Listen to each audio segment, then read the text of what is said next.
Pronto, Lu, pode. Podemos? Estão me ouvindo? Sim, estamos ouvindo. Então, boa tarde a todos, sejam bem-vindos.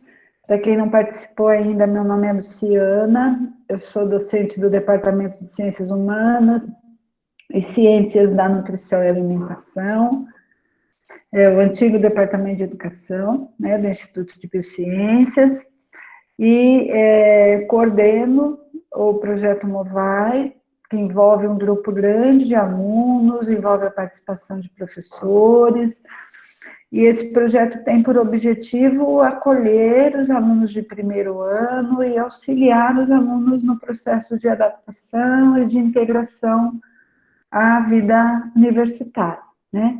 Então, esse projeto sempre aconteceu com reuniões presenciais, nós discutíamos alguns temas, eram rodas de conversa, mas aí este ano, com a pandemia, nós reorganizamos a proposta e os eventos estão acontecendo virtualmente, né? Toda semana, 5h30, a gente se encontra para conversar um pouco sobre algumas questões mais gerais, né, da situação atual, da universidade, e também para conversar sobre um tema específico, tá? Então, este já é o nosso quarto encontro, se eu não estou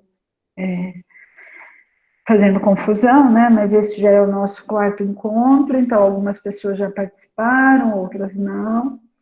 No primeiro momento, a gente faz uma apresentação rápida, depois a gente discute algumas questões que vocês queiram, né, relacionadas à universidade, algumas dúvidas, e depois a gente passa a palavra para o nosso convidado do dia, que hoje é o André, né, Fossalusa, que vai apresentar algumas ideias para nós sobre plantios em vasos e tal.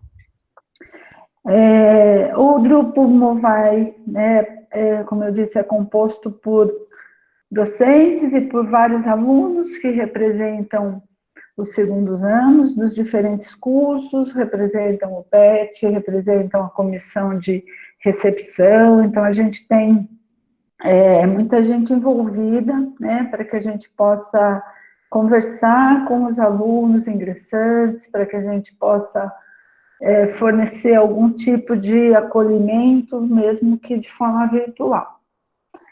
A professora Cíntia é a professora presidente da comissão de recepção, ela também participa, não sei se ela quer falar pelo menos um oi, Cíntia, a gente tinha combinado que hoje, né, ia ser rapidinho, então não sei se ela quer se manifestar. Só falo rapidinho, então, sejam bem-vindos e aproveitem a atividade. Obrigada, Lu. Do projeto dos alunos, vocês não querem dar um oi para as pessoas que estão inscritas, e aí a gente abre a palavra para eles? Dos alunos do Movai, por favor. Boa tarde, eu sou a Larissa, sou do segundo ano da Biomed, e eu espero que vocês aproveitem a nossa atividade hoje.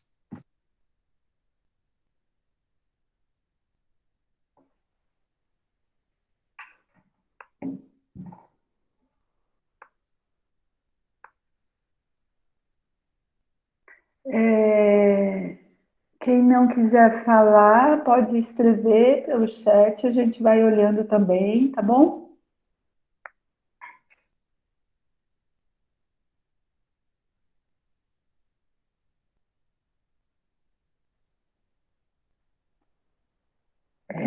Mais alguém do Movai, gente, vai falar? Só, não sei se o pessoal viu no chat aqui, a Lara escreveu, que é do segundo ano da Biomed, e o Guilherme escreveu do segundo ano da Nutri. Bem-vindos aí para quem é a primeira vez. Para os outros também, né, Guilherme? E a Eduarda, do segundo ano da Biomed, que também é do projeto. Então, tá bom. Acho que é isso, Lu. Certo. Alguém que está participando gostaria de se manifestar? Acho que a gente só gostaria de saber de que ano vocês são. A Jennifer já está colocando, né, que é do primeiro ano da Nutri.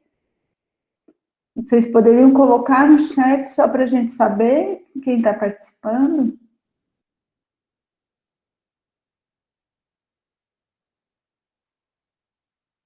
Alguém quer se manifestar? A gente tem uma lista aqui de vários inscritos, né? A Isabelle, do segundo ano da nutrição. Eu não sou muito boa de falar sozinha, gente. Cíntia vai me ajudando aí. Tá bom, deixa eu achar o chat que tem um pessoal tá colocando aqui, ó. Isso, Eduarda, segundo ano da Biomed. Ai, um monte de gente colocou e eu não estava rolando. Então. A Jennifer, do primeiro ano da Nutri, a Giovana, do segundo ano da Biomed, ela também está sem microfone, também é do Movai. A Marina, falou oi. Oi, Marina. Da Nutri, o Murilo, do primeiro ano da Nutri, o Enio. Olá, professora Luciana, acho que você conhece você. O Enio, conheço. Vitória, primeiro ano da Nutri. Matheus, segundo da Bio Integral. Bárbara, do primeiro da Nutri. Ó, tem bastante gente da Nutri, meus alunos aí. Tereza, primeiro e segundo ano, também é da Nutri. Gabriela, quarto ano da Nutri. Júlia Pereira, segundo da Nutri. Beatriz, segundo da Bio Integral. Naira Iglesias, quarto ano da Bio. Martina, segundo da Nutri. Guilherme, primeiro ano da Bio Noturno. Duda, primeiro da Bio Noturno. Tainara, terceiro ano da VET. Acho que é isso. Ah, nossa, difícil. Michele, é isso? Ex-alunos da Bio há tempos. Legal, Michele. Seja bem-vinda. E o Rian do primeiro ano, ó. Rian, você está no segundo já. Vale, nossa, 15º ano da Bio. Vale também, Raquel. Muito bom. Sejam bem-vindos.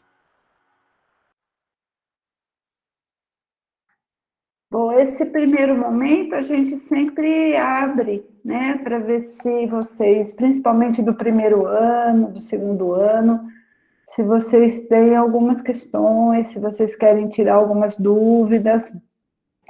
Em meio a esse contexto todo, né, a gente está com várias incertezas. Em alguns dias a gente recebe orientações da reitoria, às vezes não recebemos nada, então não temos nada novo para contar para vocês em termos de informativo da reitoria, né? A não ser a nossa última reunião com a reitoria foi antes da reunião com vocês, então a gente já comentou, né, da dificuldade de saber sobre o retorno, da dificuldade que vai ser o retorno, de quanto esse retorno vai precisar, as aulas, né? Esse retorno vai precisar ser planejado, ser cuidado, ser organizado, mas a gente não tem nenhuma data ainda prevista para isso, né? Mas a gente queria saber de vocês, assim, se vocês querem colocar algumas coisas, se vocês têm algumas dúvidas. Estamos aqui para conversar com vocês.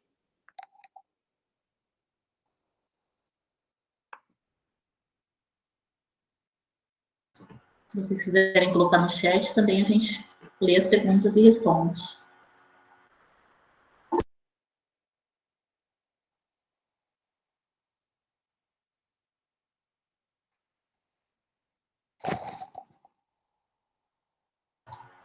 Acho que são todos tímidos. Tô achando. Mas vamos lá, então, vamos só reforçar algumas coisas que a gente tem falado. A necessidade de vocês, né, do contato com os docentes, com a instituição. Então, se vocês receberem e-mails, respondam. Se vocês tiverem questionamentos dos docentes ou da instituição, ou do representante de sala, ou dos colegas, assim, respondam, conversem, mantenham contato, né, com os professores, com os colegas, com a instituição. Isso é fundamental para que a gente possa ir pensando juntos o que fazemos, como fazemos, né, e encontrando algumas alternativas, que nesse momento elas não estão prontas, a gente vai tendo que construir alternativa por alternativa, e para isso a gente precisa estar junto de alguma forma. Então, mantenham contato com a gente, com os docentes. Se vocês precisarem de alguma coisa, sinalizem, né? O IB está bastante preocupado com o contato com os alunos, então, se vocês sinalizarem, a gente vai poder responder para vocês, tá? Uma outra informação importante é que existe um teleacolhimento, né, que é um serviço psicológico para os alunos, então também isso está disponibilizado, a informação na página do IB. Busquem, se vocês precisarem, um atendimento especializado, destinado tanto para alunos de graduação, quanto para alunos de pós-graduação. Até para docentes tem um teleacolhimento, para funcionários, porque nesse momento, muitas pessoas estão precisando mesmo de um atendimento especializado.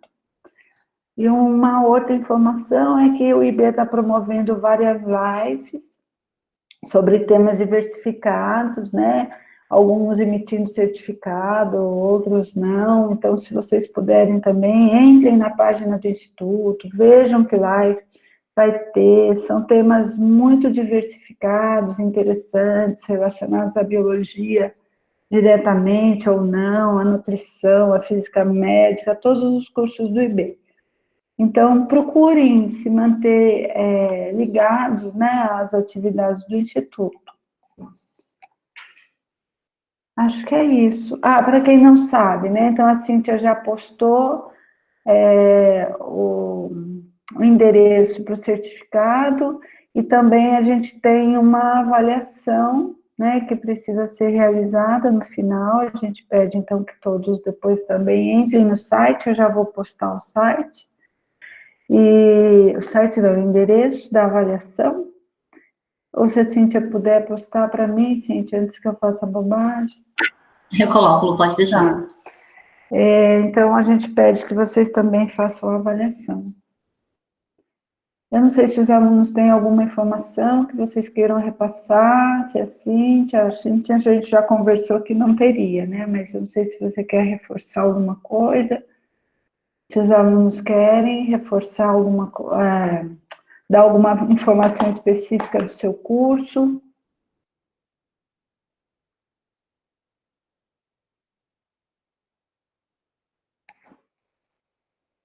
Só posso, já que você falou do seu curso, colocar para os alunos da nutrição para eles responderem o formulário de avaliação das atividades remotas, por favor. A gente precisa desse retorno para a reunião de segunda-feira do CONUTRI. Obrigada, gente.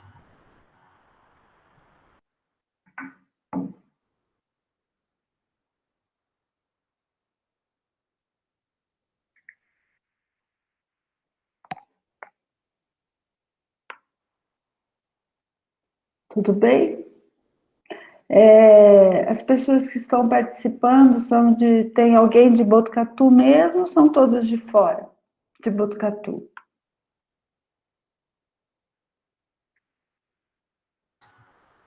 Se vocês quiserem colocar no chat a cidade que vocês estão. O Guilherme é daqui, de Botucatu.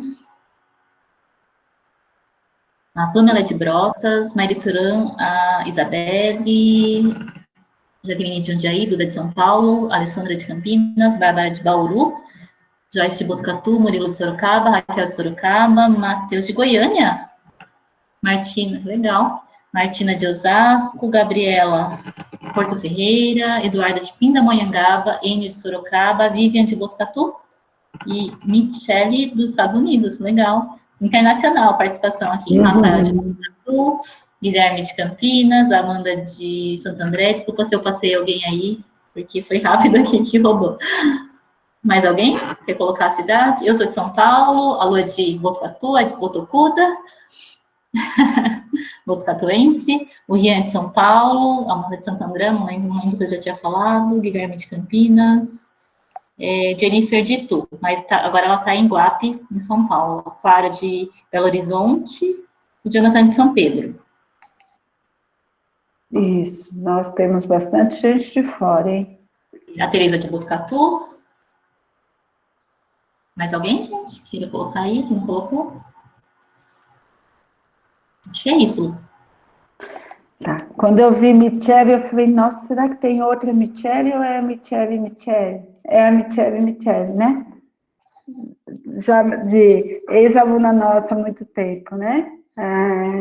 Eu pensei, falei, nossa, duas acho que não. É a Michele mesmo. Saudade também de você, viu? Podemos começar, então? Acho que com o André, depois, se vocês quiserem, a gente pode retomar. Gente, a ideia é que a gente possa conversar, tá bom? Eu sei que é difícil, fica meio sem graça por chat, mas a ideia é que a gente possa conversar, assim, é um canal para a gente conversar, tá bom? Eu, Cíntia e o grupo todo estamos na mesma, com a mesma intenção, que é de tê-los perto, esclarecer o que vocês precisarem. Eu lembro, agora eu só lendo o chat aqui, Enia, lógico que eu lembro, ele, Michele, o próprio André, né? Todos de uma turma também bastante querida, como foi a turma da Vivian. Então, hoje a gente vai ter uma apresentação, então, né, uma fala do André, que é Salusa, que é um biólogo formado pela Unesp aqui de Botucatu, mestre e doutor em Educação para a Ciência, e atualmente ele é agente de Educação Ambiental do SESC, né, André, de Jundiaí, e ele também é membro do grupo Curare de Permacultura, que eu não sei se vocês conhecem, mas ele vai poder explicar um pouquinho. Então, eu já agradeço a participação do André, ele ter aceito o convite, né? É sempre muito bom ouvir alguém, um ex-aluno nosso, né, que foi, assim, trilhou um caminho, construiu um conhecimento próprio e pode partilhar isso com seus novos colegas, assim, com as pessoas que estão se formando, com os alunos aqui do IB. Então, eu já agradeço. A semana passada tivemos a Vivian, né, que também foi nossa ex-aluna e trouxe um conhecimento tão interessante, tão diferente, que foi sobre a acupuntura. E agora o André vem dar algumas orientações para a gente. Eu agradeço. Podemos começar, André? Vocês estão me escutando? Sim. Tá, eu tive que colocar o fone porque a gente procurou qualquer melhor lugar da casa aqui para participar desse espaço, e o melhor espaço foi a garagem. Só que aí acontecem algumas interferências da rua, tem um vizinho cortando o piso, às vezes um cachorro late, mas vou ficar com o fone e se melhorar depois eu tiro o fone para ficar um pouco melhor. Tá ouvindo bem? Bom, pessoal, boa noite. Então, obrigado. André, acho que você tem que falar um pouquinho mais alto só, desculpa. Ou você falar no microfone, né? Porque fica baixinho. Não sei se para todo mundo. Tá bom, vou segurar. Obrigada. Assim vai ser meio diferente, mas vou segurar o microfone aqui pertinho. Bom, primeiro é um prazer muito grande poder participar desse espaço organizado pela Unesp, né? Foi onde eu me formei, sempre falo que foi onde eu me tornei gente de verdade. E agradeço demais o convite da professora Luciana, da professora Cíntia, e poder conversar um pouquinho com vocês, né, nesses próximos minutos sobre algo que eu venho fazendo há um tempo, né, dentro de um arcabouço um pouco maior, mas a gente vai focar em coisas que a gente pode fazer no nosso dia a dia, ainda mais nesse momento tão complicado que é a pandemia e num contexto político tão bizarro que a gente vive no nosso país hoje, né. Enfim, agradeço demais a participação de todo mundo, do pessoal do primeiro ano, pessoal do segundo, meus amigos e amigas que entraram também, minha família que está vendo. E, bom, espero que eu não me perca muito nessa primeira vez, eu acho, na vida, que eu vou dar uma oficina de uma coisa prática, mas virtualmente. Então, se eu me perder, se em algum momento eu derrubar alguma coisa, se vocês não conseguirem ver direito, por favor, falem comigo.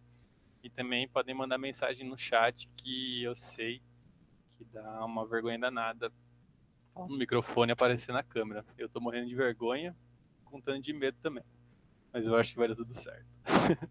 Como a professora Luciana falou, eu estudei em Botucatu, Na verdade, morei aí por 13 anos, é uma cidade que eu gosto muito, sinto bastante saudade. E fiz licenciatura e bacharelado em biologia, de 2005 a 2011. E depois eu fiz pós-graduação pela Unesp de Bauru, mas continuei morando aí em Botucatu, no programa de Educação para a Ciência. Terminei o doutorado em setembro do ano passado, onde eu estudei o ensino de permacultura e suas relações com educação ambiental. E é com isso que eu venho trabalhando desde 2007, com educação ambiental, permacultura e agroecologia também. Eu acho que é legal falar, principalmente para o pessoal que tem alguém com o micro aberto. Bom, é legal falar, acho que contando essa trajetória, né, de onde que eu falo e por que estou aqui falando com vocês hoje. Tudo começou aí na Unesp mesmo de Botucatu, e eu tive o prazer de poder morar na moradia estudantil da Unesp, ali em Botucatu. E passei ali 4, 5 anos da minha vida universitária. Isso me moldou enquanto pessoa e me gerou uma série de informações e questionamentos que mudaram meu caminho, assim. Então, sou muito grato pela universidade pública ter oferecido essa oportunidade e permitido que eu me formasse por lá, né? Que se não fosse essa e outras políticas de permanência estudantil, tudo teria sido bem diferente, né? E além também de ter vivido na moradia, feito vários projetos por lá, foi muito legal também, importante a participação em vários projetos de extensão e no centro acadêmico, né? Então acho que foram momentos de formação muito importantes e que tudo levou a trabalhar com isso, né? Com permacultura e com educação ambiental. Então a ideia desse espaço de hoje, o tema é horta em vaso, né? Então a gente vai aprender um pouco como a gente consegue cultivar algumas coisas em casa, né? Em pequenos espaços, porque a gente sabe que a realidade da maioria das pessoas é não ter um espaço grande de terra, não é morar em sítio e tudo mais. Mas a gente consegue produzir algumas coisinhas em casa, seja alimento, seja tempero, seja coisas que a gente pode usar no nosso dia a dia. Mas isso vai ficar um pouquinho mais para depois, porque antes acho que é legal a gente falar do caminho e das bases que permitem que a gente faça isso, né? Então, eu havia conversado com a professora Luciana e acho que seria legal falar um pouco com vocês, antes de tudo, sobre o que é permacultura, né? E eu falo de permacultura com base no trabalho que eu desenvolvo já nossa, pensar agora já faz bastante tempo, há uma década mais ou menos, com um grupo de melhores amigos e amigas que eu tenho, que é o Grupo Curaria de Permacultura. Então a gente é um coletivo que surgiu dentro da universidade e quando a gente terminou a universidade a gente continuou trabalhando junto. Então a nossa ideia é popularizar a permacultura. É como a gente consegue levar para pessoas todos os conhecimentos e práticas que vêm daí. Então, é daí que eu falo, né? Bastantes coisas que eu falar aqui, na verdade, são falas do grupo, né? Não são minhas. Mas, enfim. Então, vamos começar falando de permacultura. Eu sempre gosto de perguntar para as pessoas que estão participando antes se vocês têm uma ideia, imaginam o que seja, para daí a gente começar uma conversa. Se alguém quiser falar, o que imagina que seja, se tem alguma ideia, ou já participou de alguma coisa, fica à vontade. Vou esperar uns 10 segundinhos, pode ser por chat, por microfone. A Cíntia não conhece. Cultivo consciente. Nossa, não faço ideia. Pois é. Mais alguém não conhece? Bom. Já ouvi falar, mas não sei o que é. Obrigado, Alessandro. Nunca ouvi falar. Já ouvi falar. Legal. Bom, provavelmente, gente, vocês já viram muitas coisas que têm a ver com permacultura, mas talvez não tenham ouvido o termo e os conceitos por trás. Tudo bem também, né? Então, é uma palavra que é relativamente nova, e é uma área que se desenvolveu principalmente a partir da década de 1970, né, em resposta à crescente crise ambiental que esse modo de produção capitalista que a gente vive começou a ter os reflexos muito grandes da degradação ambiental, da desigualdade social e a busca por alternativas, por modelos e por formas diferentes de se viver.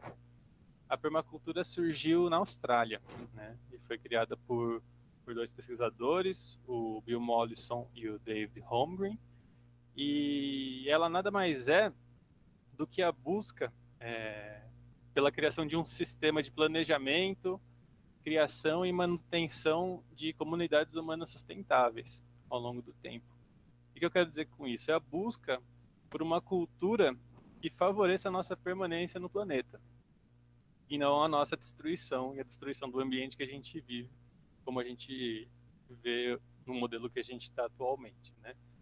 Então, a permacultura, essa palavra, fica mais fácil de entender se a gente divide ela no meio e vê que ela é a junção de duas palavras, que é permanente e cultura. Então, a gente entende como uma cultura da permanência, que surgiu inicialmente como uma nova forma, uma forma diferente de se produzir comida, de se produzir alimentos. Mas, ao longo do tempo, se percebeu que para a gente planejar, criar e manter comunidades sustentáveis ao longo do tempo, ia muito além de produzir nosso alimento. Tem a ver com várias condições materiais nossas, né? Como onde a gente mora, de onde a gente consegue nossa água, o que a gente faz com nossos resíduos, como a gente se relaciona um com o outro, né? Como a gente se organiza em comunidade, quais os valores que norteiam o nosso dia a dia, né? Como que é a nossa ação no mundo e como a gente se relaciona com a natureza. Entendendo que a gente, enquanto ser humano, também é parte dessa natureza, né? A gente não caiu do céu e povoou esse planeta. A gente faz parte dele também.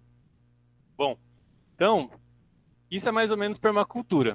Não sei se deu para entender, né?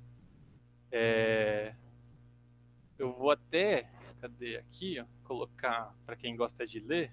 Deixa eu ver se eu acho onde aparece aqui a minha tela. Vocês estão vendo a minha tela? Não? Está carregando, André. Agora sim. Boa. Para quem gosta de ler e pegar uma definição, essa é uma definição de um dos criadores da permacultura, o Bill Mollison, né, que fala que ela é um sistema de design consciente de comunidades humanas sustentáveis. Isso quer dizer que ela ajuda a planejar, criar e manter desde a nossa casa, quando a gente vive na cidade, até o sítio, até um bairro, até uma cidade, até um país. Né? É um conjunto, é uma base ética e um conjunto de técnicas que vai ajudar a gente a viver melhor. Isso é mais ou menos permacultura, tá bom? Agora eu vou tirar essa apresentação, porque senão eu não consigo ver a tela. Deu para pegar mais ou menos o que é permacultura ou vocês estão viajando ou dormindo? Sim, sim. Ok, deu sim, beleza. Muito bom. E como eu falei no começo, não se atentem muito se vocês já acham que nunca viram nada de permacultura ou coisas assim. Provavelmente vocês viram experiências que dialogam muito com isso, né? Seja a produção orgânica de alimentos, seja agroecologia, seja movimentos sociais na cidade e no campo que lutam por qualidade de vida, igualdade racial, contra a discriminação de gênero, enfim. Né? São movimentos que buscam novos modelos societários, que não concordam com a forma como as coisas estão hoje. E a permacultura tem especial foco na forma como a gente se relaciona com o ambiente. E ela tem como base 3 coisas que a gente entende no grupo Curare. Uma base ética, uma base ecológica e uma base metodológica. E agora, então, eu vou usar a apresentação para mostrar esse tripé que se baseia em permacultura. Prometo que é o último slide e daí a gente para de ver a apresentação. Vê? Deu certo? Bom, como eu falei para vocês, essa é a base da permacultura. São sempre que a gente ouvir qualquer ação nesse tema, ela tem que estar dialogando com essas questões. Quando a gente fala de ecologia, o legal é que a permacultura surge de um estudo detalhado do funcionamento de sistemas naturais. Lembrando que a gente é parte dessa natureza também. Então, os fundadores da permacultura, Bill Mollison e David Holmgren, fizeram um estudo bastante detalhado de como comunidades tradicionais na Austrália se relacionavam com o meio, né, e como esse meio funcionava, quais eram as relações entre os seres vivos e não vivos, e como a gente podia usar todo esse conhecimento para criar, planejar e manter os locais que a gente vive, né? Então, quanta informação, quanto conhecimento estava armazenado no ambiente natural e nas comunidades tradicionais que a gente acabou deixando de lado nessa forma de organizar a sociedade. Então, essa é a ecologia, né? Uma das bases da permacultura. A outra base é a base ética. E isso é muito legal da permacultura, que ela dá meio que um norte para a gente saber qual caminho que a gente está caminhando, né? E ela tem 3 princípios bem básicos, assim, que parecem meio óbvios dentro desse arcabouço.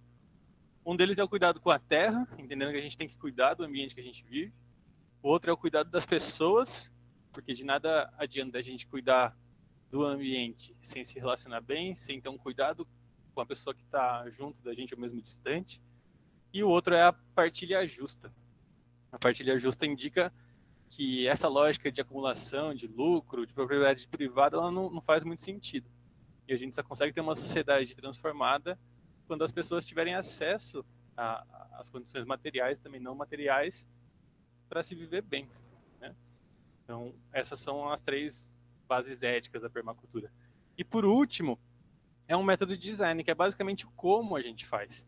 E para isso, existem cursos e outros tipos de espaços formativos que explicam o passo a passo de como se planejar uma comunidade humana com base na permacultura. Então é isso. Parando, não tendo mais slides, já interrompeu, né, o slide? Já? Bom, legal. Aí a gente pode falar mais, depois se der um tempinho no fim, para a gente tirar dúvidas sobre permacultura, tá? Mas senão eu vou ficar falando aqui a hora inteira e ninguém vai aprender a fazer vaso nenhum, e daí vocês vão ficar meio chateados e não vou me chamar mais para nada. André, vamos lá. É possível aplicar a permacultura em produção de alimentos em larga escala? A Michelle é minha companheira de turma. Eu vou dizer assim, e não é. É porque existe tecnologia para se produzir em larga escala, mas não é porque esse modelo de concentração de terra e latifúndio de produção em monocultura não é compatível com seus próprios princípios. Então, pelas próprias bases da permacultura e de outros movimentos similares, a saída não é a gente ter concentração de terra, né? Eu, inclusive, participei hoje à tarde de uma outra live, né, que estava discutindo permacultura e reforma agrária. E enquanto a gente não resolver essa questão da concentração de terra, né, de famílias que têm grandes extensões, enquanto a gente que trabalha e se mata todos os dias não consegue nem juntar dinheiro para comprar um espacinho, isso não vai ser solucionado. Então é isso. Dá, mas não sei se é o modelo que é mais apropriado. Depois a gente pode conversar mais, tá bom? Mas é possível, sim, ter umas experiências bem legais em grandes escalas. Não tão grandes quanto aquelas monoculturas gigantescas de soja, e algodão, e eucalipto. Isso não tem como sustentar de forma alguma. Bom, então, mais ou menos isso é permacultura. E esse caminho, essa base teórica toda, nos traz para a ideia do espaço de hoje. Então, o espaço de hoje é para falar de horta em vaso, certo? Eu fiquei pensando, né, que vocês gostariam de saber num espaço como esse, já que ninguém vai conseguir colocar a mão na massa para fazer um vaso, já que estamos com computador. E eu não sei também as experiências de vocês, né? Isso é uma coisa que toda vez que a gente vai trabalhar pelo curário, qualquer ação educativa, a gente gosta de saber das pessoas de onde vem, né? faz as experiências. Mas para tentar rolar uma interação aqui com vocês, eu vou perguntar um negócio e daí quero ver o que vocês me dizem. O plantio em vaso não vai ter nada muito diferente, vai ter algumas coisas diferentes, mas os princípios para a gente fazer um bom vaso, uma boa horta em vaso, são os mesmos de qualquer plantio. Então, eu gostaria de saber de vocês o que vocês acham que uma planta precisa para viver bem, viver na boa, assim, ser uma planta, entre aspas, feliz. O que vocês me diriam?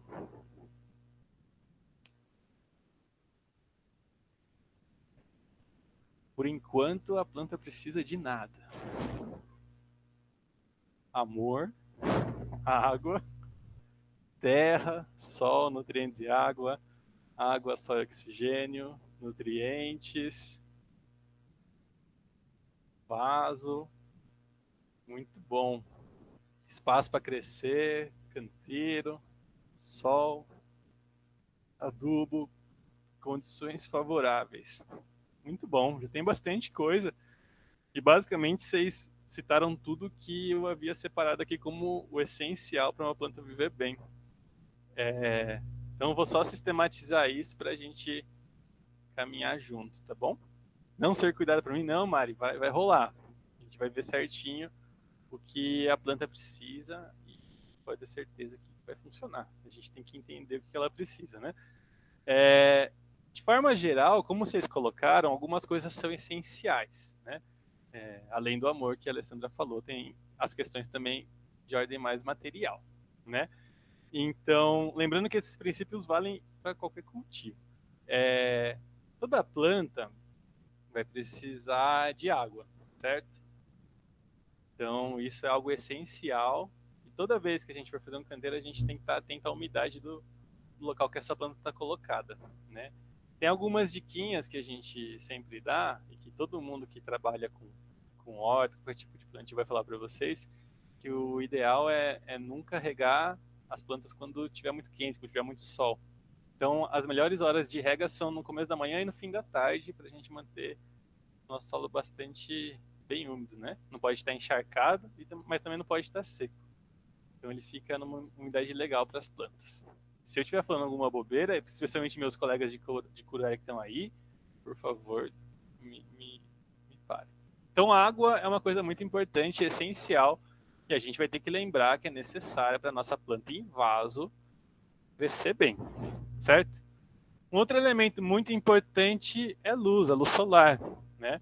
Então, isso é uma coisa que a gente às vezes esquece, né? Mas que é importante a gente sempre lembrar, e principalmente essas plantas de horta, elas precisam de bastante luz. Então, aqui em Jundiaí, onde eu tô, a gente tem um quintalzinho e estamos penando para conseguir produzir qualquer coisinha, porque infelizmente no nosso quintal não bate muito sol. Bate 1, 2 horinhas por dia, fora que a casa é gelada, tá um frio danado, ainda mais aqui na garagem. E as plantas demoram mais para crescer. Então a recomendação, quando vocês forem fazer os vários canteiros de vasos de vocês, é buscar um lugar da casa ou do quintalzinho que bata pelo menos de 3 a 4 horas de luz por dia. Idealmente no período da manhã, que é quando as plantas gostam mais e as taxas de fotossíntese são mais altas também. Então, antes de colocarem um vasinho na casa, observem como que é a iluminação desse lugar, onde que bate a luz do sol direto. Tem algumas espécies que aguentam mais sombra, mas a grande maioria delas são mais de sol. Beleza. Água, luz solar, e falaram também de vaso, canteiro. Tudo isso a gente pode resumir como espaço, né? As plantas precisam de um espaço para crescer. E aqui é uma coisa muito importante também, antes da gente pôr a mão na massa, pesquisar sobre a planta que a gente quer. Se ela vai subir, se ela é uma planta rasteira, se ela tem raiz profunda, tudo isso, o hábito, como que a planta é, o espaço que ela ocupa, para a gente não colocar uma coisa muito perto da outra, ou deixar de aproveitar espaço. independentemente do formato do nosso canteiro, isso é uma coisa que a gente tem que levar em consideração. Eu estava até nas minhas anotações aqui, eu marquei lembrar de falar que não dá para a gente plantar o abacate nos vasinhos pequenos, né, na horta em vaso. Dá para plantar, vai crescer, ficar uma mudinha, mas depois você vai ter que transferir. Não dá para a gente colher mandioca também numa horta em vaso, porque ela é uma raiz. Enfim, a planta diz isso para a gente e a gente busca aquelas que são adaptadas a esse espaço que a gente tem disponível. Outra coisa, já falamos de água, luz solar, espaço, ar. Né? Já falaram de oxigênio aqui, né? A planta precisa do ar, nenhuma planta vai crescer no vácuo, mas fiquem tranquilos, a gente não tem nenhuma condição de vácuo disponível aqui no nosso planeta naturalmente. Então, a não ser que vocês vão para fora do planeta, tá tudo bem. A gente tem ar bem disponível. Mais uma questão bastante importante é clima apropriado, né? Então, a gente entender se a planta que a gente quer ter em casa, ela é adaptada ao clima que a gente vive, né? Então, não é tudo que vai crescer aqui, e tem coisas que a gente consegue produzir aqui no interior de São Paulo, no Brasil, que não vão crescer lá nos Estados Unidos, onde a Michelle está, ou também na Europa. Isso vai mudar bastante. Quais plantas a gente consegue produzir e também entender qual época do ano que a gente pode plantar. Isso é uma coisa muito importante quando vocês decidirem plantar alguma coisa, né? Por exemplo, nessa época aqui está muito legal para a gente produzir hortaliças, né? Produzir rúcula, mas tem outras plantas que não são legais nessa época mais de seca, né? Faz um tempão que não chove já, e tem algumas plantas que têm necessidade de água muito maior. Então, deem uma pesquisada antes, eu posso deixar uns materiais com vocês depois, mas mesmo quando vocês comprarem sementes ou forem comprar mudinhas, essas informações vêm também nos pacotinhos. Luz de LED ajuda se não tiver muita luz natural? Sabe o que eu não sei te dizer, Michelle? Não sei se alguém do grupo consegue me ajudar nessa. Se ela trabalha da mesma forma. Eu vou deixar, realmente porque eu não sei responder, e daí depois eu te ajudo com uma resposta. Tem que pesquisar mesmo, assim como ele. Tá? Eu conheço mais em ambientes externos. Tá bom? Deixa eu ver aqui mais aqui. Já falamos então. Água, luz solar, espaço, ar, clima apropriado. E eu deixei por último, acho que é a coisa mais importante que a gente precisa sempre lembrar quando for plantar. Solo. Ana Primavera, que é uma grande autora sobre solo, sobre agricultura em geral, ela diz que o solo é vivo. Né? Então, quando a gente tem um solo sadio, a gente vai ter uma planta sadia e também vai ter pessoas sadias. Então, é aí no solo que a gente vai ter todas as outras coisas que vocês falaram que uma planta precisa, né? Ter nutrientes, ter alimento, ter um espaço para ela se desenvolver. Então, sempre que vocês tiverem dúvida se alguma planta sua está indo para frente ou não, olha para o solo primeiro, primeira coisa, veja como que ele está, né? O solo, ele tem aquele cheiro de terra molhada, aquela cor mais escura, cheio de matéria orgânica. É esse solo que é bom para as plantas e é assim que a gente consegue produzir bem, né? E a gente também tem que, para manter ele bem, tem que proteger esse solo. Então, na permacultura e na agroecologia é uma prática quase que obrigatória a gente manter esse solo protegido. Quando a gente deixa o solo exposto ao sol, à chuva, a gente vai perder muito nutriente, esse solo pode se ressecar, a gente pode ter erosão, né? E quando a gente protege esse solo, a gente vai ver depois na parte mais prática como a gente faz, ele fica muito mais vivo, né? E claro, dentro desse arcabouço da permacultura e da agroecologia, a gente abomina o uso de agrotóxicos e de fertilizantes químicos, né? A gente sempre vai buscar matéria orgânica. A Alessandra falou da composteira, é uma ótima forma da gente produzir solo, né? Para a gente produzir composto ou humus muito bom que a gente pode usar nas nossas plantações. Quem sabe a gente não faz uma outra aula falando de compostagem. Tem uma composteira com minhocas aqui em casa também, que é a coisa mais linda. E dá um produto muito bom. Certo? Então, só lembrando, a gente falou de água, luz solar, solo, espaço, ar e clima apropriado. Então, sempre quando a gente for trabalhar com as plantas, a gente deve levar isso em consideração. Né? Assim como a gente precisa de várias coisas para viver bem, elas também vão precisar de várias coisas para viver bem também, né? E depois de tudo isso em mente, aí sim a gente pode começar a pensar especificamente na nossa horta em vaso, tá bom?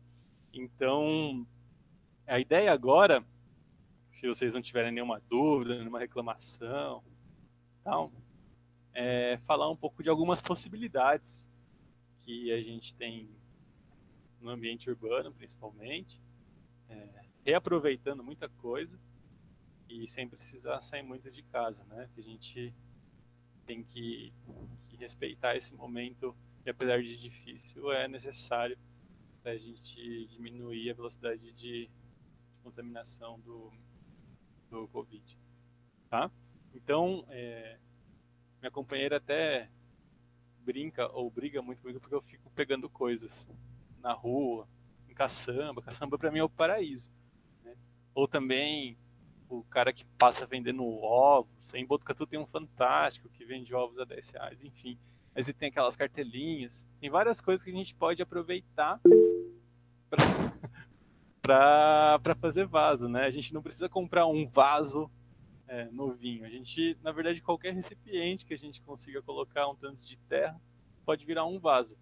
Eu já fiz vaso de tudo que é jeito, até de privada antiga, apesar de também não ser muito popular.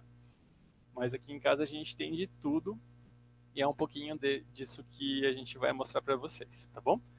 Mas se lembrem que os princípios valem para qualquer tipo de plantio. Então, se vocês algum dia tiverem um espaço maior, também rola. Só para vocês verem, eu vou mostrar primeiro as imagens aqui no computador e depois eu vou tentar virar o computador sem derrubar nada para mostrar algumas opções, tá bom? Mas pode ser que eu derrube. E aí, se eu derrubar, vocês esperam que eu volto já já, tá bom? Imagens, vamos lá. Vou começar por essa aqui. Vendo?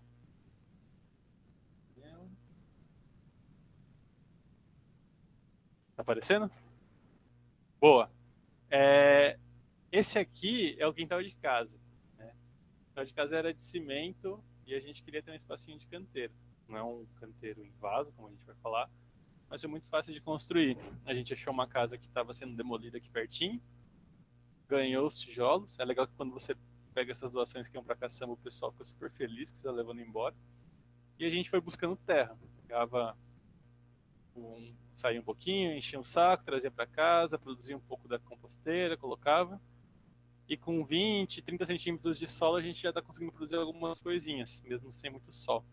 Aí nesse canteiro vocês estão vendo milho, é um milho roxo que tinha semente, tem tomate, tem rúcula, tem salsinha que está vindo, lá no fundo abacaxi, tem um manjericão roxo, e num espacinho super pequeno, um espaço de 3, 4 metros quadrados, que a gente tem disponível para plantar, e já dá para fazer bastantes coisas.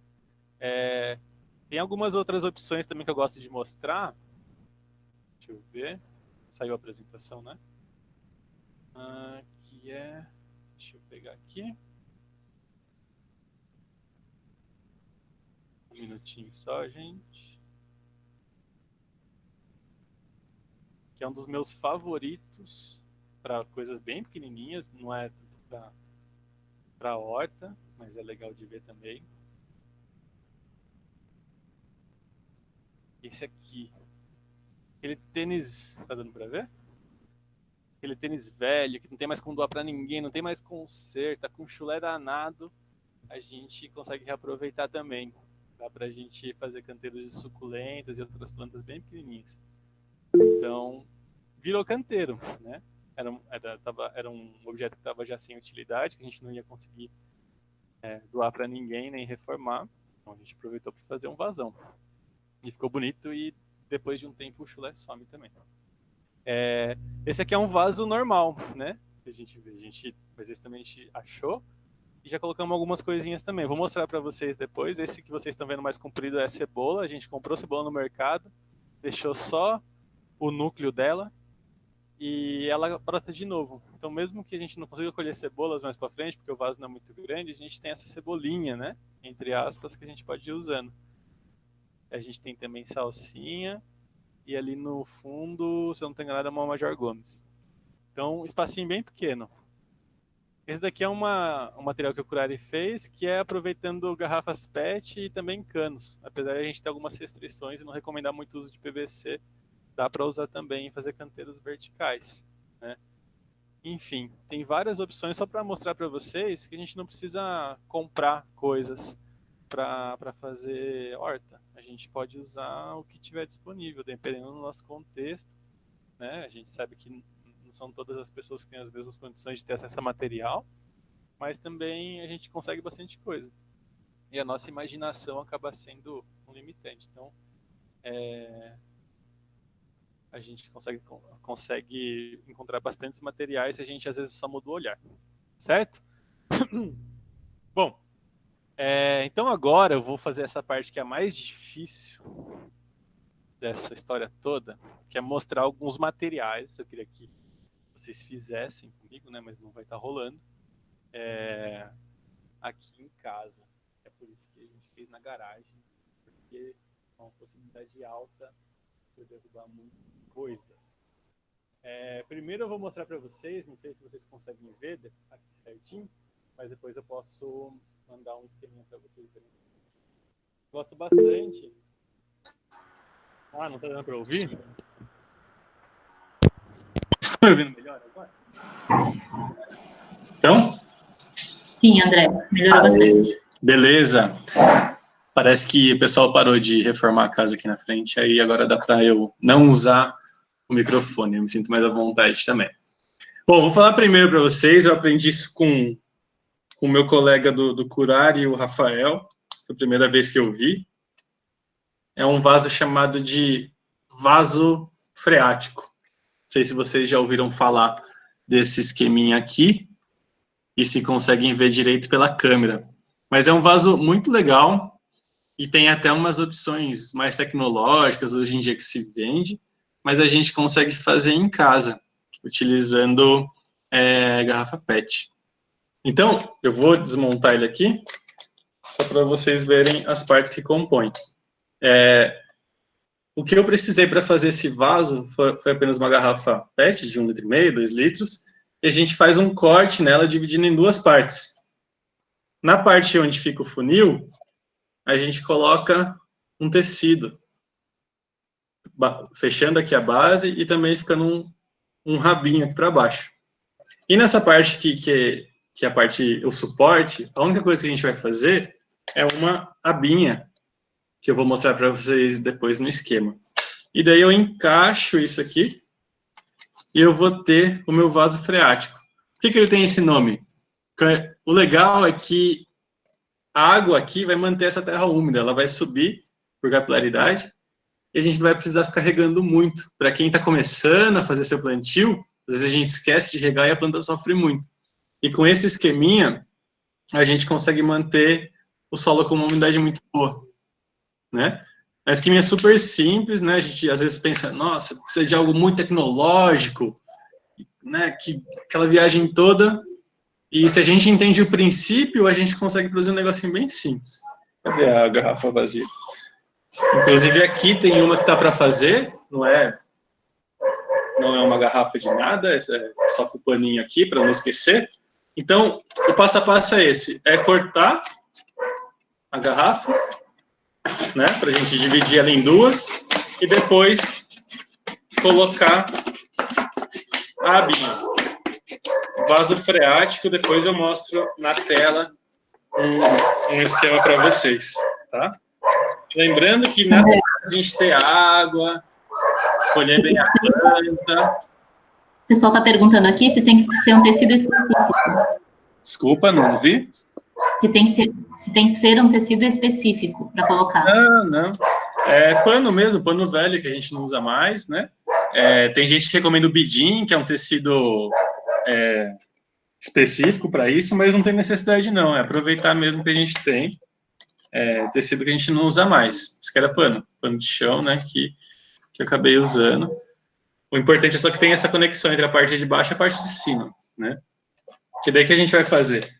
A gente vai por essa abinha que a gente abre aqui, que tem que ser a abinha que abre e fecha para não permitir a entrada de mosquito, dengue e tudo mais, a gente coloca água, só coloca água aqui embaixo, né? E para plantar é muito fácil também. Eu vou falar de uma espécie aqui que eu acho que eu recomendo muito para quem está começando a plantar, que ela é bem resistente. E, melhor ainda, ela pode ser usada em pizza, e eu gosto muito de pizza. Então, esse daqui é uma mudinha de manjericão. Sei quem conhece, quem gosta, né? E não sei se dá para ver pela câmera, mas a gente já tem as raizinhas dela aqui, né? E como que eu fiz isso? Estava um dia no trabalho, lá no Sesc, onde eu trabalho hoje, lá já tinha um pezinho de manjericão, e o que a gente faz é um corte num galinho, geralmente na diagonal, e deixa só algumas folhinhas dele para produzir a muda. A gente tira algumas folhinhas, que a gente já pode usar na nossa pizza do dia, ou no tempero, ou guardar para depois. E daí ela com pouquinhas folhinhas, a gente coloca pelo menos 2 geminhas dela aqui embaixo na água. E espera alguns dias. Depois de uns dias ela vai formar raiz e vai estar prontinha para o plantio. E nesse vaso que é muito fácil de plantar. Estou fazendo aqui um buraquinho com o dedo. Coloquei minha mudinha de manjericão. Dei aquela apertada com delicadeza, para não machucar as raízes, não machucar a planta. E está feito um vaso freático de manjericão, né? Total de gasto para fazer esse canteiro foi a gente tomar um refri, que não é muito bom, mas enfim, a gente teve que tomar. E só. Então, não tem areia não, é só terra. Isso aqui no fundo eu coloquei um pouquinho de uma terra de pior qualidade que eu tenho aqui em casa, e em cima uma terra vegetal, né? Para quem não tem terra em casa, a gente pode comprar essa terra vegetal, ou misturada com humus, ou também pode produzir o composto em casa, né, com minhocário, que a gente pode falar num outro momento, e misturar também com terra, e usar isso, né. Importante que essa camada aqui, né, a gente está vendo uma camada relativamente de uns 10, 15 centímetros, ela seja de solo muito bom, né, que é onde a planta vai conseguir seus nutrientes, certo? Então, água, tem solo, a gente vai escolher um lugar legal para ela. E eu tinha falado também que é muito importante a gente proteger o solo. E aí, eu esqueci de pegar a serragem. É muito importante a gente lembrar de proteger esse solo. Então, para não deixar esse solo exposto, a gente cobre ele. E isso pode ser feito com folha seca triturada, se você tiver, encontrar na rua, isso é bastante fácil de encontrar. Pode ser com serragem também, como eu vou fazer aqui. É como se a gente colocasse um cobertorzinho para o solo, protegendo ele. Quando a gente for regar, vocês podem até fazer esse teste em casa, que é muito legal. Faz um vasinho com serragem e um vasinho sem. Quando a gente rega na serragem, essa camada vai diminuir o impacto da água no solo. Então, ela vai absorver primeiro a água e vai liberar aos pouquinhos para ela, né? Se a gente precisar regar. Também vai impedir que ele resseque muito, porque vai proteger do sol, do impacto direto dos raios, né? E aos poucos isso vai decompondo também e liberando nutrientes. Quando vocês tiverem folha seca, grama picada, é melhor ainda do que serragem, tá? Pode proteger. É mais ou menos a mesma função, né? Só que a pedra ela não vai liberando nutrientes como matéria orgânica, né? É uma opção, diria, mas eu acho sempre melhor matéria orgânica seca, tá? Então, serragem, quando você passar na rua, ver aquelas folhas secas, grama cortada, a melhor coisa para essa cobertura que a gente tem. Quando a gente tem canteiros maiores, a camada acaba sendo até um pouco mais grossa. Casca de batata, eu compostaria antes, Gabriela, né? Transformaria essa casca de batata num adubo e usaria como solo, porque ela ainda está úmida, ela não vai ter mais ou menos a mesma função. Tá? A gente busca principalmente matéria orgânica seca, ao invés de úmida, porque a casca de batata úmida pode atrair algum bicho, cheirar mal na decomposição, enfim. Sempre recomendo usar matéria orgânica seca. Tá bom? Então, ó, manjericão num vaso freático, ou como o meu amigo do trabalho Felipe falou, um vaso auto-irrigável, né? A gente tem que colocar água de vez em quando, mas com certeza a gente vai precisar regar menos do que um vaso convencional, né? Nesses vasos pequenos a perda de água é muito grande, né? Evapora muita água. Então esse aqui ajuda a gente a não ter que irrigar tanto, certo? Vaso freático. E manjericão. Para vocês não falarem que eu estava mentindo, aqui a gente tem um vasinho de tênis, né? Tênis super. André. Oi. É Luciana. Tem 2 questões para você no chat, você dá uma olhadinha. Tenho vários aqui dentro de casa, que tem uns mosquitinhos. Eu tenho vários vasos dentro de casa. Então, Michele, em geral ajuda, né? Ela acaba afastando os bichinhos, mas os mosquitinhos em si não são um grande problema. Mas ela ajuda tanto na compostagem quanto a produzir, ajuda a afastar um pouco os insetos, tá? E casca de ovo é uma coisa antiga já, né? Que muita gente usa, as pessoas mais antigas, na verdade, quem trabalha com a terra e o pessoal de mais idade sabe muito mais do que isso do que eu tô falando aqui para vocês, tá? Às vezes é muito importante saber que eu falo da minha prática, mas tem muita gente que sabe muito, muito mais. Mas você pode também triturar a casca de ovo, colocar no vaso, que aos pouquinhos ela vai decompondo também.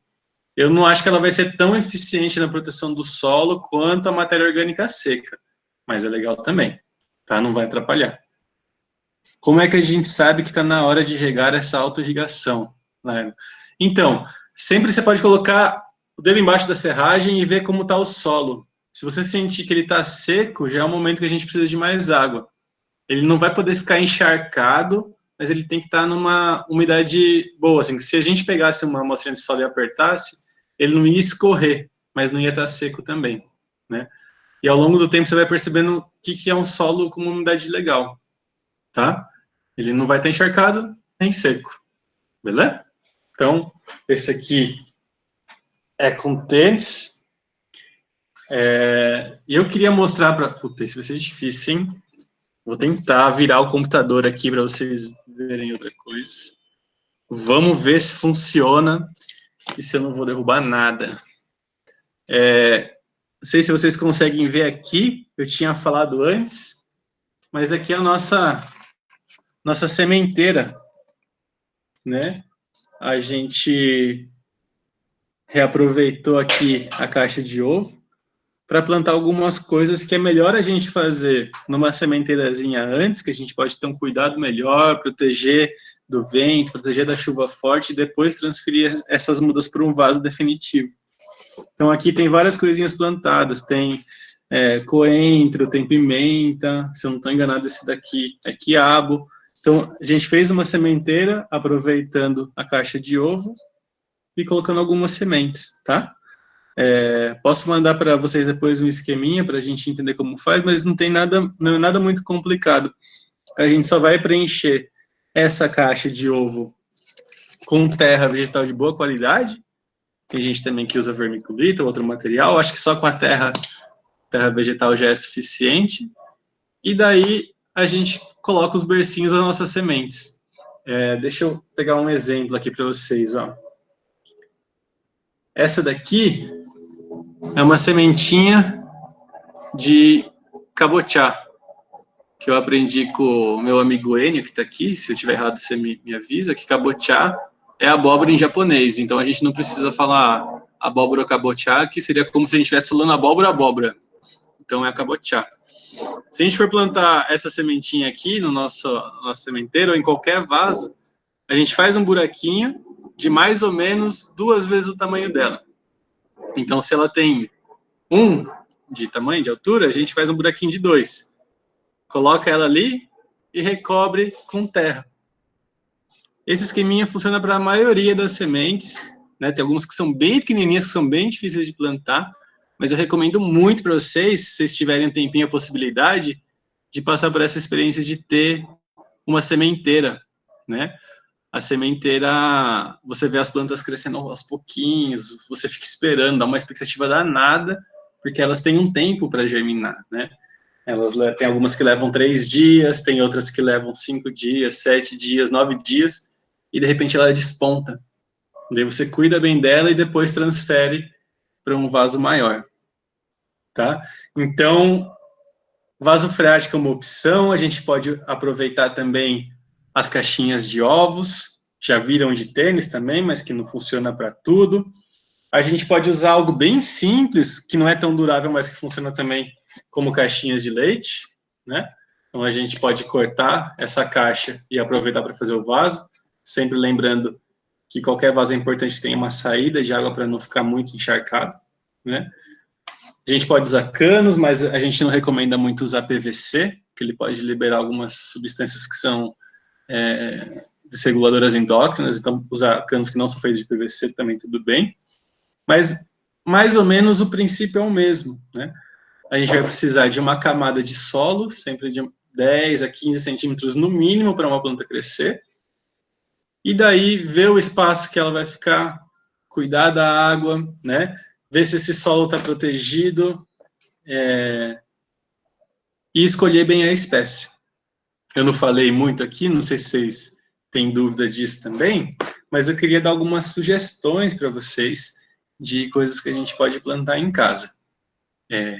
Primeira coisa, é uma dica muito legal, e é uma coisa muito valiosa que a permacultura, a agroecologia traz, e outros movimentos assim, é da gente guardar sementes. Então, infelizmente, hoje existe um mercado muito grande de sementes, e a gente tem que comprar isso, que é onde está toda a força vital, né? Toda a vida que a gente precisa para produzir alimento.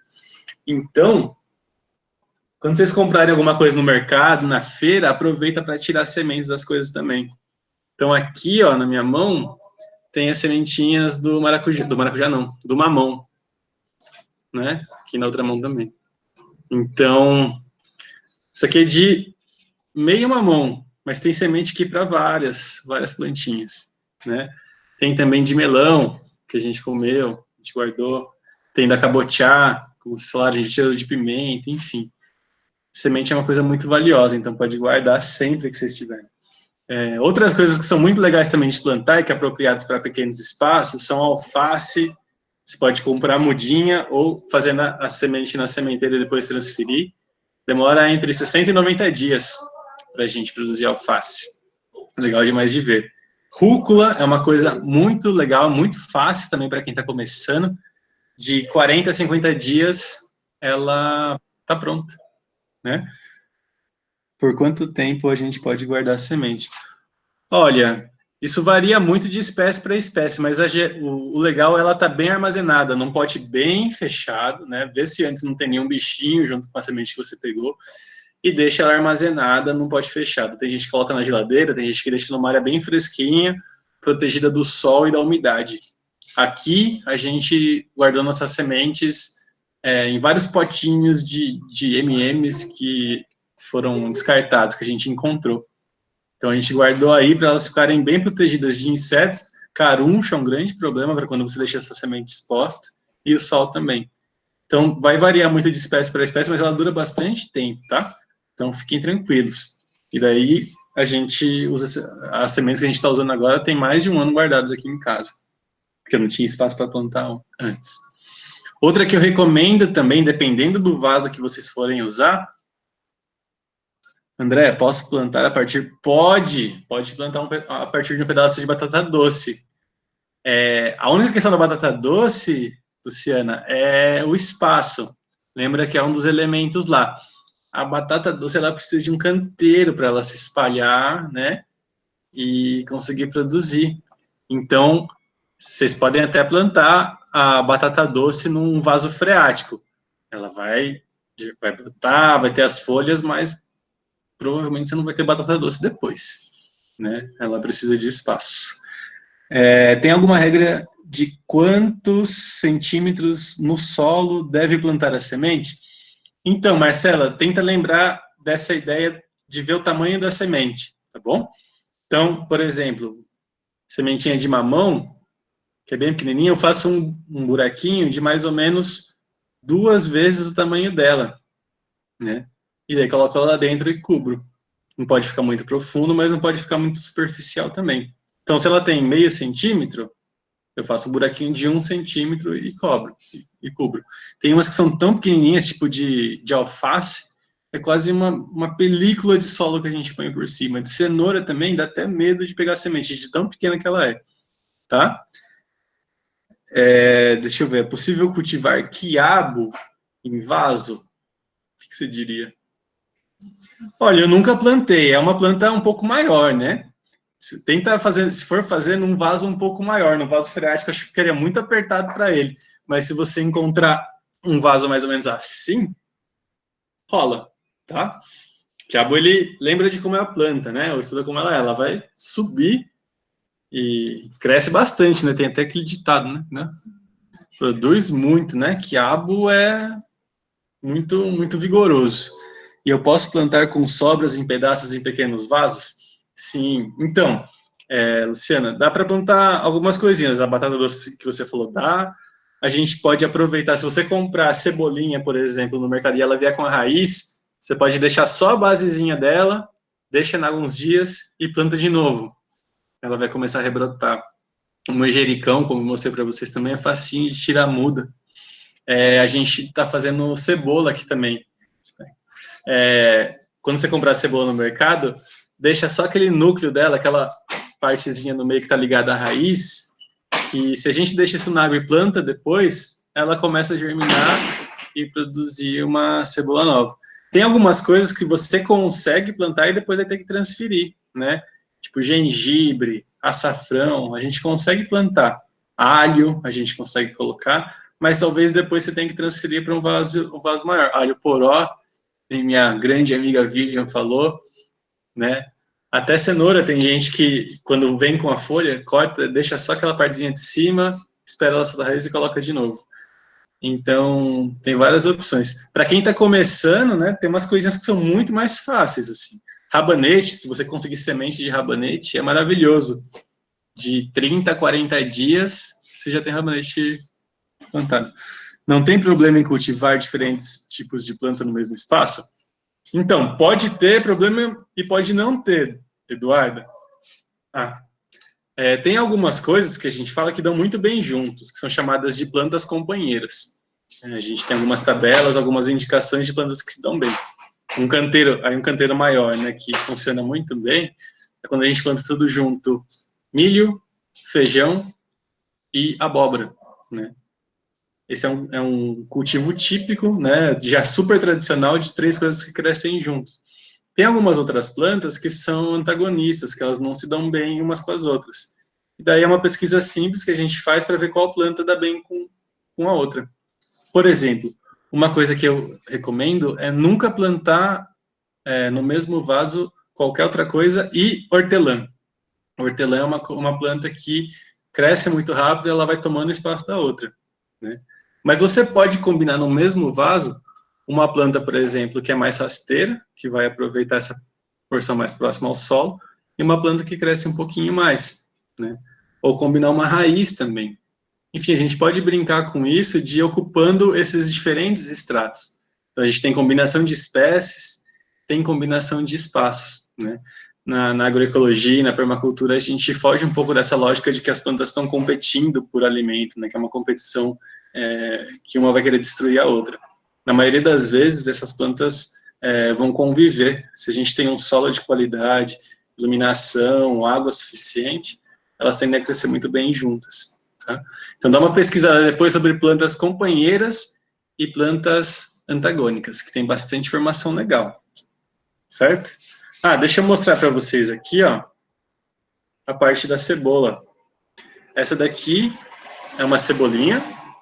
A gente usou a parte de fora e guardou só o miolinho dela. Isso aqui eu fiz ontem, tá com a raiz aqui embaixo. E aqui, você já vê que já começou a brotar a partezinha verde dela, né? Ela veio sem palitos de fábrica, tá? A gente que colocou os palitos para conseguir deixar ela aqui de molho na água, né? A raiz na planta. Tem uma coisa muito legal também, mas que não dá para plantar em vasos muito pequenos, ou dá para plantar e depois tem que transferir, que é o abacate. recomendo também comer abacate, que é muito bom, e depois guardar a semente para fazer. Aí a gente tem também aqui alho, que a gente deixou de molho, tem ora pronobis, e para quem tá começando, assim, e quer saber, e tem meio receio, eu recomendo muito plantar temperos, que você pode deixar pertinho da cozinha, né? É fácil de manejar, e em geral são pequenininhas. Então, manjericão, alecrim, tomilho, salsinha, coentro, cebolinha, pimenta, são todas plantas de pequeno porte que funcionam nesse esquema de hortas em vasos e que a gente consegue cuidar muito bem para quem está começando assim, né? Lembrando sempre daqueles princípios. Sempre lembra do que a planta precisa. Vixe, tenho um manjericão e hortelã, mas no começo foi bom, mas agora não está legal. Então, as duas plantas são muito vigorosas, né? Então é legal deixá-las um pouquinho separadas. Eu lembro de uma casa que eu morei antes que o hortelã nascia de dentro do cimento, assim, um milagre. É quase uma mamona. Acho que nada compete com mamona e boldo. Né? Eu adoro mamona, meus amigos falam que eu sou meio doido, mas é uma planta muito vigorosa, nasce em qualquer lugar. Então, tem algumas plantas que conseguem se adaptar, que são adaptadas já, né, a vários contextos. Outras são um pouquinho mais difíceis da gente manejar. Que mais, gente? O que eu tinha preparado, assim, para mostrar para vocês, era mais ou menos isso. Principalmente, passar para vocês a mensagem que não existe um formato único de vaso, né? Isso a gente pode fazer de acordo com o que a gente tem disponível. E o mais importante é a gente lembrar dos princípios, para a gente ter uma produção legal. Tem dicas de punk que sejam de pequeno porte, como os temperos? Eu gosto muito, tem bastante aqui no quintal, uma que chama... Eu conheço como Major Gomes. Tem gente que conhece como Maria Gordinha, tem a Beldroega também. O Rafa, não sei se ele está aqui ainda na nossa chamada, que é do Curari também. Ele manja muito, já saiu, mas... em geral, são essas que eu conheço, que dá para usar mais também. Lá tem o caruru também, que funciona bem. Lá no Pará tinha uma que o pessoal chamava de coentro, mas não era o coentro que a gente conhece.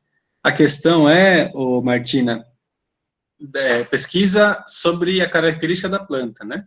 Se é uma planta de pequeno porte, que vai crescer 20, 30, 40 centímetros, está legal a gente colocar nesse tipo de vaso. Se for algo maior, que tem uma característica mais arbustiva, aí já não rola mais legal. Não se trata, mas posso cuidar. Pode, Rian. Aquela que eu mostrei para vocês no tênis é suculenta, né? Geralmente também, para quem está começando, a suculenta é uma ótima pedida, que é uma planta também que não precisa de muita água, ela até consegue ficar na sombra, dependendo da situação, é fácil de cuidar, se reproduz muito facilmente, com uma folhinha a gente consegue produzir uma nova. Então, a gente, quando tem um vaso muito pequeno ou não sabe direito o que plantar, usa suculenta, mesmo que seja para embelezar. Não sei se vocês estão vendo aqui, ó, tem mais uma subindo na nossa janela. Peixinho, tem alguma dica para tratar fungo? Tainara, eu precisava entender um pouquinho melhor por que esse fungo apareceu, mas provavelmente é excesso de umidade, tá?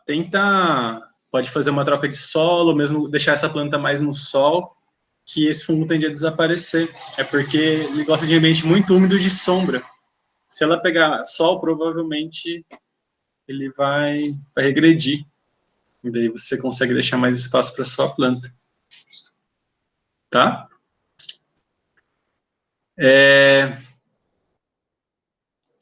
Agora eu não sei como que vocês estão aí do lado daí. Se tem mais dúvidas, se continuam online mesmo, ou se já estão fazendo outras coisas, mas era mais ou menos isso que eu queria conversar com vocês. Eu fico à disposição, posso deixar depois meu e-mail para vocês, se tiverem dúvidas. Quando também vierem para Jundiaí e todo esse momento passar, Eu estou trabalhando lá no SESC, a gente tem várias atividades na área de sustentabilidade e alimentação também, que eu estou responsável. Hã? Tem casa. Quem quiser também convidar para um bolinho, um café, a gente sempre aceita. E, nossa, tem várias perguntas que eu não vi, é isso, gente? E eu agradeço a participação de todo mundo. Deixa eu ver se tem mais alguma dúvida aqui. Estou cultivando tomatinho, não deu certo. Então, Beatriz, tomate é um processo mesmo. A gente vai aprendendo a lidar com ele, viu? Tenta observar esses princípios que a gente conversou. De iluminação, de umidade, como que está esse solo. E depois que ele já está um pouquinho grande, você vai precisar de algo para ele se prender, né? Ele precisa de um suporte para crescer bem. Então, o tomate, tem gente que tem muita facilidade, tem gente que tem bastante dificuldade. Mas tenta dar uma olhada nesses princípios, tá? Violeta não curte muito sol, não. Toma bastante cuidado mesmo e isso eu aprendi lá com a minha mãe, que não pode jogar água direto na folha dela, que ela não curte muito. Mas eu não sou especialista de violeta, não. Eu gosto muito de mamona mesmo, Raquel, você tem que aceitar. E dicas de alface do zero, primeiro conseguir uma semente legal. Recomendo buscar sementes que não vêm com fungicida, que tem algumas marcas que vendem sementes sem fungicida orgânicas, que são as melhores, tá? E daí eu recomendo fazer primeiro na sementeira, aquela que a gente falou com a caixa de ovo. Faz na sementeira, depois que a mudinha tiver com 3 ou 4 folhas verdadeiras, já ela vai estar mais ou menos desse tamanho, aí você transfere ela para um vaso um pouco maior, tá? Mas é a mesma coisa, a alface ela é uma planta que precisa de bastante sol, precisa de água também, então tomar cuidado com essas questões para ela crescer feliz. André, tem algum processo específico para secar ervas ou é só deixar no sol? Então, tem processo específico, Felipe, mas também funciona, o que eu faço aqui em casa, já que não tem equipamento, é colocar num saco de papel, né, saco de pão, e deixa ela secando um tempo, né, isso funciona bem, leva mais tempo. Existem também desidratadores solares, né, como aquele que a gente fez no SESC uma vez. Então, desidratador solar é muito bom, porque aí você vai criar um fluxo de ar. Tem também modelos industriais e tal. Mas, em geral, se você colocar num saco de papel e deixar ela secando no tempo, vai funcionar bem também. Beleza? Acho que é a melhor forma para ela secar por igual, assim, do que deixar só no sol. Que mais? André. Oi. A Luciana. Eu não sei se tem mais questões, mas a gente gosta sempre de não ultrapassar muito o horário. E já são quase 7 horas, né? Então, eu não sei se tem mais alguma questão, ou se a gente poderia depois encaminhar as questões para você. Não, para mim, já falei, acho que mais do que achei que ia falar, Luciana. Quem gosta de falar, fala virtual ou presencialmente, viu, André? Pois é. Mas é isso, agradeço. Mais alguma questão que vocês queiram? Acho que as pessoas estão agradecendo, André. Olha lá, seria legal um encontro com o minhocário, que você pudesse falar do minhocário. Eu vou dar uma checada com as minhocas aqui de casa, daí se elas toparem, a gente... Tá bom. Eu só queria reforçar para as pessoas fazerem a avaliação, para a professora Cíntia já colocou o endereço, né? E agradecer, André. Obrigada, viu, pela sua disposição, por ter sido tão explicativo, assim, tão claro na sua exposição. Quando acabar tudo isso, vem passear aqui em Botucatu, a gente faz um encontro com o pessoal do Movai, a gente faz um encontro com os ex-alunos, a gente faz vários encontros para matar saudades, né? Obrigada, viu, pela sua participação, pelas suas dicas. Vamos ver se a gente pense em outros temas que você possa participar, Tá e mesmo, né, outros temas com o Grupo Curare. Agradeço a todos que estavam presentes. Eu não sei se a Cíntia quer falar alguma coisinha.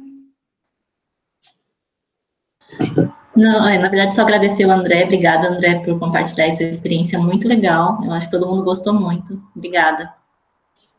Que é isso, gente. Eu que agradeço, Luciana e Cintia, agradeço todo mundo que participou. Desculpa se eu me perdi algumas vezes, se eu fiz piadas sem graças também. E espero que a gente se encontre outras vezes mesmo. Muito obrigado de novo pelo convite e fico à disposição pelo e-mail para qualquer dúvida que vocês tiverem, a gente pode se conversando por lá também. Tá bom? Então, obrigada, boa noite a todos, obrigada pela participação, obrigada aos ex-alunos que estavam aí, saudades de vocês todos, viu? Apareçam aqui em Botucatu. Obrigada aos novos alunos que também estão aqui, logo a gente se encontra também, né? E um bom descanso para todos. Obrigado, gente. Até.